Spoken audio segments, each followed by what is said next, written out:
What's up, TBS crew? It's your boy Steph, back with another reaction. This time we have Stephen D. A stranger in Japan chased me into a forest on my school trip, uploaded September 23rd, 2019. Now, y'all already know how Japanese culture is when it comes to scary stories, scary videos, scary pictures, and all that. So, more than likely, this is going to be very unnerving. And y'all already know all of the important links will be down in the description. So, without further ado, let's go. When Lucy turned 13, she moved with her father to Japan from Colombia due to his job. They arrived to Shizuoka Prefecture and rented a small house to live in. Her dad did research work at one of the universities while Lucy attended a school at Shizuoka closest to their home. During the first week, her dad was able to drive Lucy to school and also to pick her up after. Things were going fine. She started to make new friends, her Japanese was improving, and overall had a great time. But then, Lucy's dad started to work more hours, and in order to spend the weekends with her, he decided to change his routine, meaning he wouldn't be able to drive her or pick her up from school anymore. Lucy had no problem being on her own, and she reassured him that everything was going to be okay. The first 2 weeks walking alone was perfectly fine, until the Tuesday of the third week.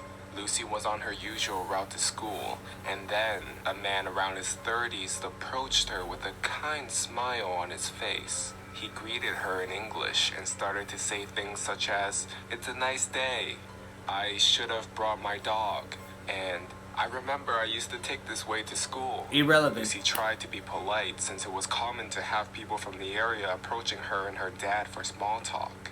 And since Japanese people are so kind and polite, she did the same as well. Oh my God. She told this man that she really needed to hurry for school. He looked at her, quite disappointed, but smiled again and said, "Oh sure, you must be a really good student. Always on time. I hope to see you again." The next day, she saw him again. See? This time, he told her that he actually had seen Lucy and her dad since they arrived, and how he noticed that her dad was no longer driving her to school. He then handed her a plastic bag full of candies He know and too much. cookies. After that, he finally let her go. In the bag, there were also notes that said, "Have a nice day at school. You are smart. You are pretty." The following day, Lucy decided to confront him. Before he offered one of his gifts, she stopped him and told him he made her uncomfortable and to stop being around her. And all of a sudden, he snapped, and the man started yelling at Lucy, saying she's ungrateful, that she was mistaking their friendship. He pretended to be hurt, and Lucy fell for it. Oh my God. "I should have told my father before," Lucy said. "I should have told him everything." Initially, she felt embarrassed and wanted to resolve the problem by herself. One day, her class had a school trip to the Aokigahara forest. It's not over. The trip was going well. They were walking near the area of the forest and the surroundings, and were divided by groups of 10 with one teacher at the head. It was going to be a long walk, so everyone was told to go to the restroom beforehand. Each of the students were wearing identification, and when they came back, Lucy suddenly realized that she lost hers and thought to run back to the restroom to check and see if she dropped it just before her teacher would notice and scold her for losing it. After checking the restroom and not finding her ID, she decided to give up and get back to her group. But then, the guy appeared again. He greeted Lucy and then asked, "What are you doing here?"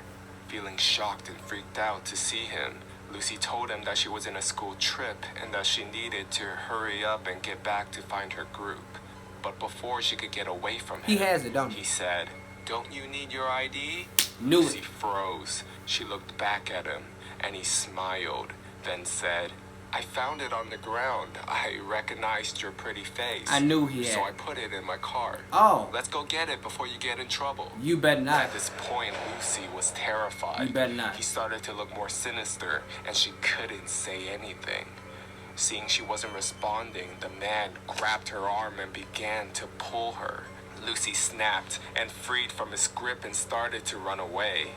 He followed behind, running fast while calling out, "Lucy-chan! Lucy-chan, what are you doing? Come back here!"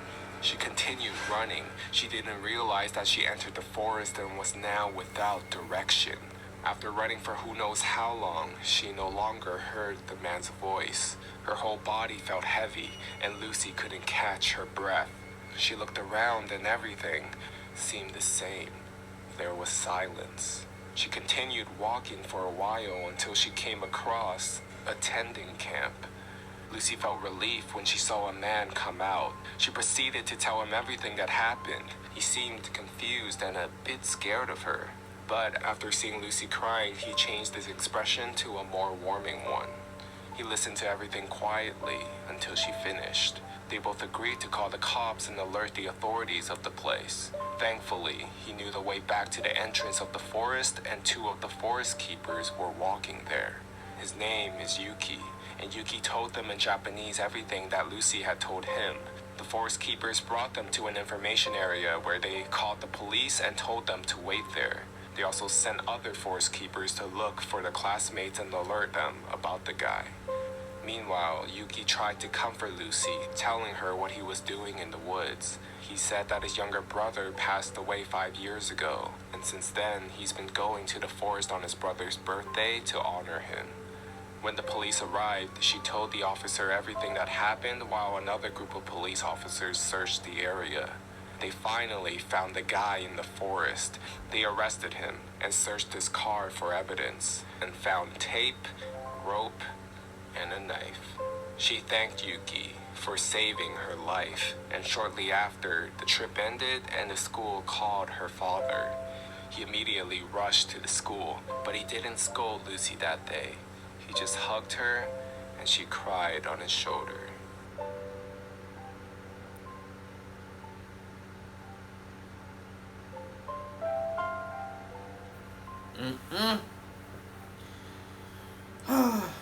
I can't give her too much shit because she's a little girl, so she's not grown, obviously. Had she been a grown woman, boy, I've been talking all types of shit right now.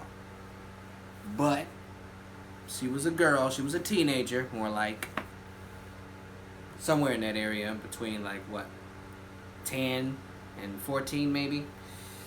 I mean, you're old enough to still know about stranger danger, but she fucked up a lot.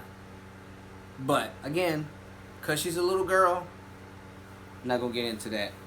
The story wasn't as unnerving as I thought. Maybe if it was ghost related, it would have been unnerving as fuck. Well, actually, I know it would have been unnerving, but this was just like a creepy guy, a fucking stalker, a pedophile, actually, planning to... Was her ID even in his car?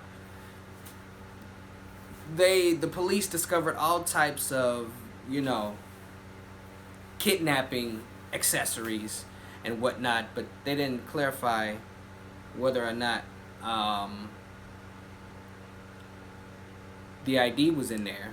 So I'm low-key curious to know, was the ID actually in there? It sounded like from the way old boy was talking, it was. The creepy, that's the stalker.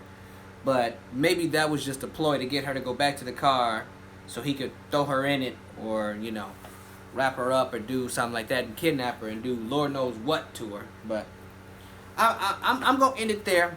If she was a grown-ass woman, y'all already know I was about to get on her ass. But it was a little girl, I'm going to give it a pass.